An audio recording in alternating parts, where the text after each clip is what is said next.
రేపు మంగళవారం రోజున బెల్లంతో ఇలా చేస్తే చాలండి. మీ అప్పులన్నీ కూడా తీరిపోతాయి. మీరు కూడా అప్పులు ఇచ్చే స్థాయికి వెళతారు. అలానే కాకుండా లక్షలు కాదు కోట్లు వచ్చి పడతాయన్నమాట. బెల్లం గురించి మనందరికీ తెలిసిందే కదా. బెల్లం చాలా చాలా శుద్ధి అయినది, చాలా శక్తివంతమైన పదార్థంగా పరిగణిస్తారనమాట. అందుకే బెల్లంతో ఏది చేసుకున్నా కానీ మనకు పనిచేస్తుందన్నమాట అండి. అందుకే మంగళవారం పూట ముఖ్యంగా గుర్తుపెట్టుకోండి.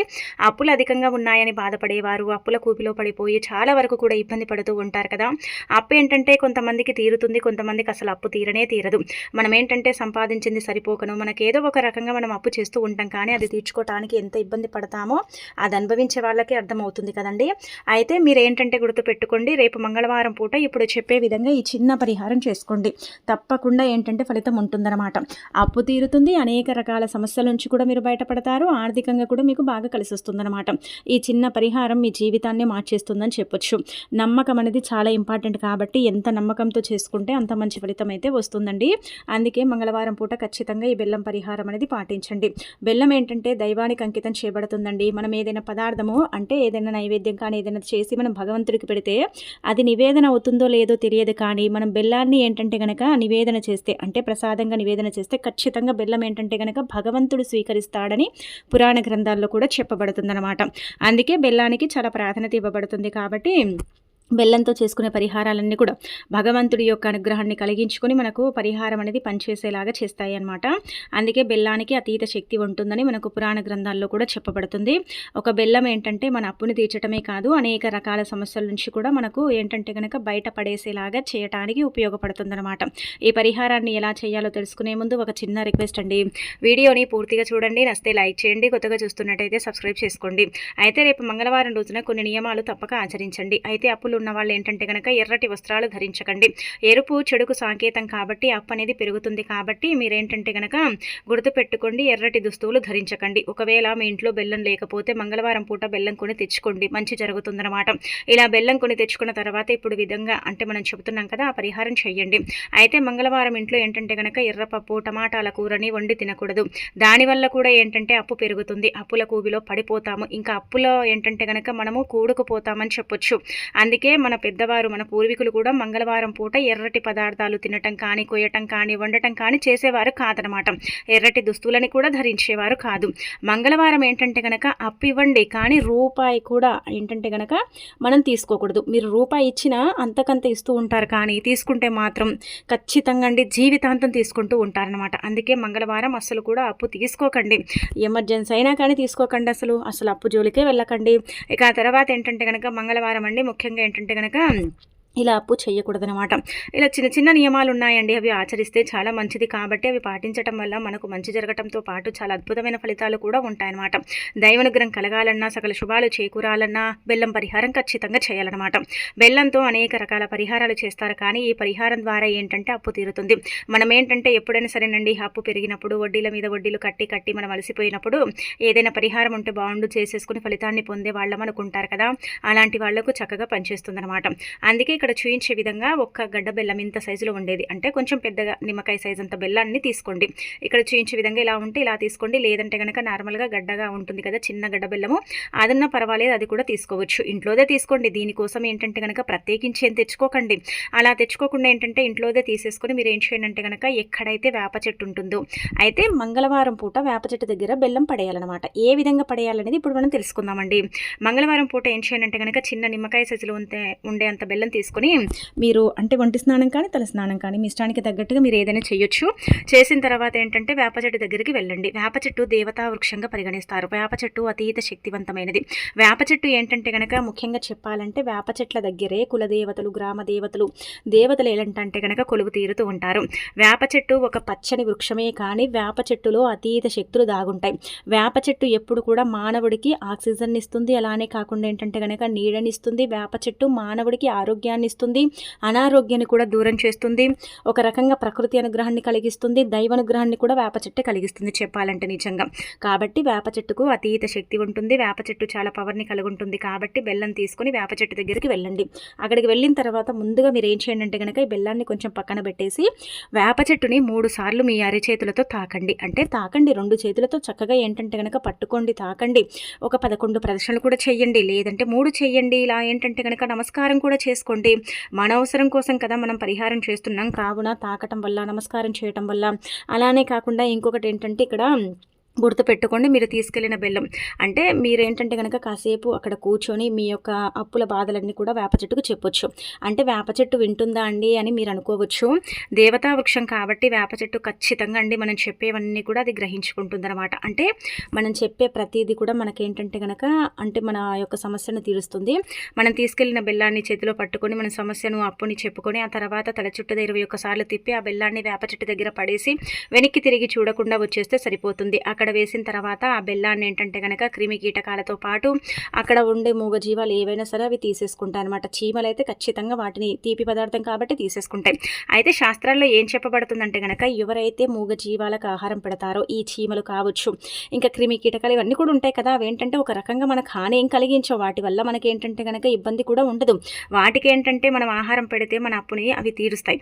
అలానే దైవానుగ్రహం కలుగుతుంది. కాబట్టి ఇలా ఏంటంటే బెల్లాన్ని అక్కడ పడేసి ఇంకా వెనక్కి తిరిగి చూడకుండా ఇంటికి వచ్చేస్తే చాలండి. ఏదో ఒక రకంగా అప్పు తీరుతుంది, కానీ ఒకటేసారి అయితే తీరది, ఇది గుర్తుపెట్టుకోండి. అందుకే ఏంటంటే కనుక మెల్లిమెల్లిగా అప్పుని తీర్చుకోవడానికి పరిహారం పనిచేస్తుందన్నమాట. చిన్నది అనిపించవచ్చు, మీరు అనుకోవచ్చు దీనివల్ల అప్పు తీరుతుందంటే ఖచ్చితంగా తీరుతుంది. భగవంతుడి అనుగ్రహం కూడా కలుగుతుంది. దైవానుగ్రహం కలిగి సకల శుభాలు చేకూరి అప్పు తీరటంతో పాటు మనం కూడా అప్పులు ఇచ్చే స్థాయికి వెళతాము. అంతెందుకండి, ఇదే నిమ్మకాయ సైజ్ అంత బెల్లం తీసుకొని బియ్యపిండిలో చక్కగా అంటే అంత బియ్యపిండి తీసుకోండి. ఒక పెద్ద నిమ్మకాయ సైజ్ అంతా బియ్యపిండి, ఒక పెద్ద నిమ్మకాయ సైజ్ అంతా బెల్లం గడ్డని తీసుకొని ఆ బెల్లం గడ్డని చక్కగా కరిగించి బియ్యపిండిలో పోసేసి ముద్దలాగా చేసేసి మంగళవారం పూట ఆవు దగ్గరికి వెళ్ళేసి చక్కగా ఏంటంటే కనుక ఆవుని తాకి నమస్కారం చేసుకొని ఆవుకు మీరు తీసుకెళ్ళిన ఈ బియ్యపిండి అంటే ఉంది కదా గడ్డ మన ముద్ద, ఆ ముద్దను కూడా ఏంటంటే కనుక చక్కగా పెట్టేయచ్చు. అలా పెట్టేసి కూడా నమస్కారం చేసుకుంటే కూడా మీకు ఫలితం వస్తుంది కదా. ఆ విధంగా కూడా మీరు ఫలితాన్ని అయితే పొందుతారు. ఇలా కానీ అలా కానీ ఎలాగైనా సరే చెయ్యండి. 2 కూడా చేసుకోవచ్చు. 2 కూడా చేయటం వల్ల ఏంటంటే కనుక మీకు పెద్దగా ఇబ్బంది అయితే ఉండదు, మీ అప్పు కూడా తీరుతుందన్నమాట. అందుకే ఇది కూడా మీరు పాటించుకోండి. ఈ 2 పరిహారాలలో మీకు ఏది నచ్చితే అది చేయండి. లేదంటే 2 కలిపి చేసుకోండి, ఒకటేసారి సరిపోతుంది. అలా కూడా మీ అప్పు తీరి మీరు ఏంటంటే కనుక అప్పుల కూబిలో నుంచి బయటపడతారు. ఆర్థికంగా ఫైనాన్షియల్గా బాగా కలిసి వస్తుంది. ఎలాంటి ఇబ్బంది అనేది ఉండదనమాట. చాలా వరకు కూడా ఏంటంటే కనుక అప్పులు ఉన్నాయని బాధపడేవారు, అప్పులు ఏంటంటే కనుక పెరిగిపోతున్నాయి అనుకుంటూ ఉంటారు కదా, అలాంటి వాళ్ళకి ఏంటంటే చక్కగా సిద్ధించే పరిహారం అనండి. పురాణాల ప్రకారం ఏంటంటే చాలా మంది కూడా ఈ పరిహారాన్ని ఆచరించేవారు, చేసేవారు. కాబట్టి మరి మీరు కూడా ఆచరించడం వల్ల, మీరు కూడా చేయటం వల్ల అప్పు అనేది ఏదో ఒక రకంగా తీరుతుంది. ఏదో ఒక రూపంలో దైవమే ఏంటంటే కనుక అనుగ్రహాన్ని ఇచ్చి అప్పుని తీర్చడానికి కూడా అవకాశం ఉంటుందన్నమాట. అంతేకాని మీరు ఏంటంటే కనుక తీరుతుందా, బెల్లంతో పరిహారం పనిచేస్తుందా అన్నట్టుగా ఏంటంటే కనుక చెడుగా ఆలోచించకండి. మంచిగా ఆలోచించండి, మంచి ఫలితాలు వస్తాయి. ఆ అప్పులు ఏంటంటే కనుక తీరిపోతాయి. అప్పుల కూబిలో నుంచి బయటపడతారు. ఆర్థికంగా కూడా మీకు బాగా కలిసి వచ్చి ఎలాంటి ఇబ్బంది అనేది ఉండకుండా ఉండటానికి కూడా అవకాశం ఉంటుందన్నమాట. చాలా పర్ఫెక్ట్గా పనిచేసే పరిహారం కాబట్టి మనస్ఫూర్తిగా ఏంటంటే కనుక ప్రయత్నించండి. తప్పకుండా ఏంటంటే ఫలితం ఉంటుందన్నమాట. రాదని కాదు, ఫలితం వస్తుంది. కాకపోతే కొంతమందికి తొందరగా రావచ్చు, కొంతమందికి ఏంటంటే కొంచెం ఆలస్యంగా రావచ్చు, కానీ ఫలితాలు అయితే పొందే అవకాశం అయితే ఉంటుందండి. బెల్లమే కదా అని మనం ఏంటంటే తేలిగ్గా తీసి పాడేస్తాం, కానీ ఆ బెల్లమే మన అప్పుని తీరుస్తుంది, మనకు దైవానుగ్రహాన్ని కలిగిస్తుంది, ఆర్థికంగా మనకు బాగా కలిసి వచ్చేలాగా చేస్తుంది అనమాట. కాబట్టి ఇంకా ఆచరించుకోండి. ఇంకా తర్వాత బెల్లంతో ఇప్పుడు చెప్పే ఇంకొక పరిహారం, ఇది కూడా అత్యంత శక్తివంతమైనది, చాలా పవర్ని కలిగి ఉండే పరిహారం. దీనివల్ల ఏంటంటే కనుక భూములు, బంగారం కొనే అవకాశం ఉంటుంది. అలానే కాకుండా ఏంటంటే కనుక పేదరికం నుంచి మనం బయటపడటానికి కూడా ఇప్పుడు చెప్పే ఈ పరిహారం ఉపయోగపడుతుంది అనమాట. చాలా మందికి తెలిసుండొచ్చండి, బెల్లం అనేది చాలా పవిత్రమైనదని మనం చెప్పాం కదా. అయితే మనకు భూలాభం కలగాలన్నా, గృహలాభం కలగాలన్నా, భూములు అలానే కాకుండా బంగారం కొంటూనే ఉండాలన్నా సరేనండి, ఇప్పుడు చెప్పే విధంగా ఈ బెల్లం పరిహారం అనేది చెయ్యండి. అయితే దీనికి ఒక గడ్డ బెల్లం మొత్తం కావాలండి. అంటే బంచ్ ఉంటుంది కదా, చిన్నది మనకు దొరుకుతూ ఉంటుంది, అర్ధ కేజీ అంటే అర్ధ కేజీ అంటాం, పావు కేజీ ఇలా దొరుకుతూ ఉంటుంది కదండి, అది తెచ్చేసుకోండి. అది మొత్తం కావాలన్నమాట. అయితే చాలా వరకు కూడా మనకి ఏంటంటే మనము సగంలో ఇల్లు కట్టి ఆపేస్తామండి. ఆ ఇల్లుని ఎలాగైనా సరే తిరిగి మళ్ళీ ప్రారంభించి ఆ ఇల్లుని పూర్తి చేసుకొని మేము ఏంటంటే కనుక సొంతింటి కళని నెరవేర్చుకోవాలనుకుంటామండి. కట్టలేకపోతూ ఉంటాం, ఏం చేయాలో అర్థం కాదు. ఏదని అనుకుంటే అది పెండింగ్లో పడిపోతుంది. ఏ పని కూడా సరిగ్గా కానే కాదండి. ఎందుకు మా వెంటే ఇలా జరుగుతుంది, ఎందుకు మా వెంటే ఇలా అవుతుంది అని కొంతమంది అంటే బాధపడతారు. ఖచ్చితంగా బాధ అనేది ఉంటుంది కదా. అలాంటి వాళ్ళు అంటే ఇది సిద్ధశాస్త్రంలో చెప్పబడ్డ పరిహారం, అత్యంత శక్తివంతమైన పరిహారం. దీనివల్ల ఏంటంటే కనుక మనకు గృహలాభం కానీ, భూలాభం కానీ, బంగారం కొనుగోలు చేసే అంత యోగం కానీ మనకు కలగటానికి అవకాశం ఉంటుందన్నమాట. కింటళ్ళ కొద్ది కొద్ది బంగారం ఏం కొనుగోలు చేయం. అలా అని ఏంటంటే కనుక మనము కోట్లల్లో విలువ చేసే భూములు ఏం కొనమండి. మన స్తోమతకు తగ్గట్టు మనకేంటంటే కనుక ఒక రకంగా చెప్పాలంటే అనుకూలతను బట్టి మనం కొనుగోలు చేసే అవకాశం అయితే ఉంటుంది. మన రాతలో ఉందనుకోండి, మనం పరిహారం చేసిన వెంటనే మనకేంటంటే కనుక పనిచేస్తుంది. మీరు అనుకోవచ్చు మరి మా రాతలో లేకుంటే కాదండి అంటే, అవుతుందండి, కానీ కొంచెం సమయం పడుతుందన్నమాట. అలా కూడా మీకు ఏంటంటే పనిచేసే పరిహారం ఏం చెప్పుకోదగ్గ విషయం కాబట్టి ఇలా బెల్లం పరిహారం అనేది చెయ్యండి. అయితే మనం చెప్పాం కదా ఏంటంటే ఇలా బెల్లం గడ్డ అనేది మొత్తం తీసుకోండి. అలా తీసేసుకున్న తర్వాత దానిపైన ఏంటంటే కనుక ఈ పరిహారం అనేది చేసేసుకోండి, సరిపోతుంది. బెల్లం అందరికి అందుబాటులో ఉంటుంది. మనం ఈజీగా 30 రూపాయలు పెడితే బెల్లం వస్తుంది, ఒక 40 రూపాయలు పెడితే వస్తుంది. తెచ్చేసుకొని ఏంటంటే చక్కగా స్నాన కార్యక్రమాలు చేసుకొని నిష్ట నియమాలతో ఆ బెల్లం పైన బ్లాక్ స్కెచ్ మార్క్ తీసుకొని మీరు ఇప్పుడు మనం 3 చెప్పాం కదా, బంగారం కొనాలని, ఇల్లు కట్టుకోవాలని, భూములు కొనాలని, ఇవన్నీ కూడా రాయకూడదు, ఒకటే రాయాలి. ఎందుకంటే మనకి ఏది అవసరం ఉంటుందో అదే మనం చేయాలి. కానీ అన్నీ రాసేసి అన్నీ ఏంటంటే కనుక చేసామనుకోండి, కొన్నిసార్లు ఏంటంటే ఏది పనిచేయదనమాట. అందుకే ఒకటే రాయండి, లేదంటే 2 రాయండి. అంతేకాని 3, 4 రాసేసి ఏంటంటే కనుక ఫలితాలు రాక ఇబ్బంది పడే కన్నా ఇలా 1, 2 రాసేసుకొని ఇంకా ఫలితం పొందొచ్చు అనమాట. అందుకే మీరు ఏం చేయండి అంటే కనుక గుర్తుపెట్టుకోండి, దానిపైన ఏంటంటే భూములు కొనాలని కానీ, లేదంటే బంగారం కొనాలని కానీ, సొంతిల్లు కట్టుకోవాలని కానీ ఇలా 2 రాయండి. రాసిన తర్వాత ఏంటంటే కనుక ఆ బెల్లాన్ని తీసుకెళ్ళి రావి చెట్టు మొదట్లో కానీ, లేదంటే కనుక మర్రి చెట్టు మొదట్లో కానీ పాతి పెట్టండి. ఇలా పాతి పెట్టడం వల్ల, ఇలా బెల్లంతో పరిహారం చేయడం వల్ల ఖచ్చితంగా ఏంటంటే కనుక మీరు కోరుకుంది జరుగుతుంది. మీరు కుబేరులాగా మారుతారు. అద్భుతమైన ఫలితాలను మీరే మీ కళ్ళతో చూడగలుగుతారన్నమాట. మీరే ఏంటంటే మీ కళ్ళతో చూసి షాక్ అయిపోతారని చెప్పొచ్చు. ఇది చాలా చాలా పవర్ఫుల్ పరిహారం, చాలా శక్తివంతమైన పరిహారం. దీనివల్ల ఏంటంటే కనుక మీకు మంచి జరిగే అవకాశం ఉంటుంది. అలానే కాకుండా ఇంకొకటి చెప్పాలంటే కనుక ఈ పరిహారం ఏంటంటే కనుక అనుకూలిస్తుంది. మీకు ఈ పరిహారం చేసిన వెంటనే ఏంటంటే కనుక భూలాభం కలగదు, గృహలాభం కలగదు, కొంచెం సమయం పడుతుంది. 41 రోజుల తర్వాత ఏంటంటే కనుక పరిహారం అనేది పనిచేస్తుంది. అప్పుడు ఏంటంటే కనుక మీకు రిజల్ట్ వస్తుంది. అప్పుడు మీరు ఫలితాలను మీరే మీ కళ్ళతో చూడగలుగుతారని మనకు సిద్ధశాస్త్రంలో చెప్పబడుతుందన్నమాట. చాలా శక్తివంతమైన పరిహారము కాబట్టి నమ్మకంతో చేసిన వారికి తప్పకుండా ఫలితం అనేది కలుగుతుందన్నమాట. అలానే ఏంటంటే కనుక ఫలితం కూడా వస్తుంది. ఒకసారి చేసామండి కొంచెం బాగానే ఉంది, రెండోసారి చేసుకోవచ్చు అండి అంటే రెండోసారి కూడా చేయొచ్చు. కొంతమందికి 3 నెలల సమయం కూడా పట్టొచ్చండి, కొంతమందికి 41 రోజులు కూడా పట్టొచ్చు. ఇలా సమయం అనేది ఉంటుందన్నమాట. సంవత్సరం తిరిగే లోపు కూడా భూలాభం, గృహలాభం, బంగారం యోగం అనేది కలిగే అవకాశం కూడా ఉంటుంది. ఇలా కూడా పరిహారం అనేది మెల్లిగా పనిచేస్తుంది అనమాట. మెల్లిగా కూడా ఫలితాలను ఇస్తుందని చెప్పొచ్చు. కాబట్టి మీరేంటంటే కనుక నమ్మకంతో ఇలా ఈ పరిహారం అనేది ఆచరించండి. ఇలా ఆచరించేసి ఏంటంటే కనుక చక్కగా రిజల్ట్ అనేది పొందండి. మీ యొక్క కళను ఏంటంటే కనుక నెరవేర్చుకోండి. ప్రతి ఒక్కరు కూడా ఉంటుందండి సొంతిల్లు, ఎవరికి ఆశ ఉండదు చెప్పండి.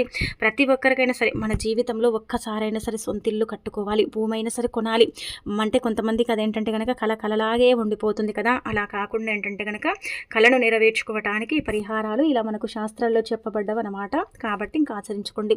ఆ తర్వాత రేపు మంగళవారం పూట ఏంటంటే కనుక మనకు కుజదోషం కానీ, రాహుకేతు ప్రభావాలు కానీ, గ్రహాలు నీచ స్థాయిలో ఉండటం కానీ, జాతక సమస్యలు విపరీతంగా పట్టి పీడిస్తూ ఉంటాయండి.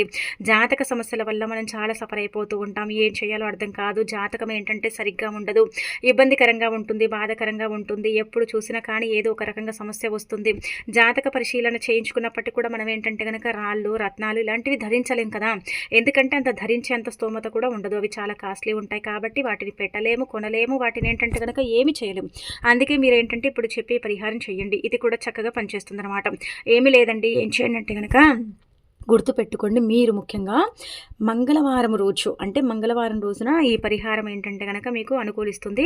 దీపం పెట్టండి. అంటే దీపం ఎలా పెట్టండి అంటే ఒక తమలపాకు మీద కానీ, రావి ఆకు మీద కానీ, మీరు లక్ష్మీదేవి పటం ముందు కానీ, ఆంజనేయ స్వామి పటం ముందు కానీ ఇలా దీపారాధన చెయ్యండి. అయితే మీకుండే ఇబ్బందులు పోవాలంటే కనుక దీపం వెలిగించిన తర్వాత అందులో నల్ల నువ్వులు ఉంటాయి కదా, నల్ల నువ్వులు ఉంటే అవి తీసుకోండి, 5 గింజలు. నల్ల నువ్వులు లెక్కబెట్టి 5 గింజలు తీసుకోండి. ఇవి శని ప్రభావాలతో పాటు అనేక రకాల జాతక సమస్యలు, జాతక దోషాలు, ఆర్థిక పరిస్థితులు సరిగ్గా లేకపోవటం, ఎప్పుడు జాతకంలో ఇబ్బందులు రావటం, ఎప్పుడు జాతకంలో ఏంటంటే కనుక ఇబ్బందులు తలెత్తటం ఇలాంటివి ఉంటూ ఉంటాయి కదా. అలాంటి వాటి నుంచి బయటపడేయడానికి ఈ నల్ల నువ్వులు ఉపయోగపడతాయి. నలుపు ఎప్పుడు కూడా చెడుని తీసేస్తుంది అనమాట. ఇది గుర్తుపెట్టుకోండి. ఆ నల్ల నువ్వులను ఏంటంటే కనుక దీపం వెలిగించి ఆ దీపంలో వేసేసి గట్టిగా సంకల్పం చెప్పుకుంటే ఫలితం వస్తుంది. దీపం కొండెక్కిన తర్వాత ఆ నువ్వులను తీసేసి ఏదైనా ఒక చెట్టు మొదట్లో వేసేస్తే సరిపోతుందన్నమాట. రిజల్ట్ని మీరే మీ కళ్ళతో చూడగలుగుతారని చెప్పొచ్చు. ఇలా 5 కానీ కనీసం ఒక 3 మంగళవారాల పాటు కానీ చేసుకోండి. చక్కగా రిజల్ట్ పొంది ఇంకా మీ గ్రహ దోషాలు, జాతక సమస్యలను తొలగించుకోండి.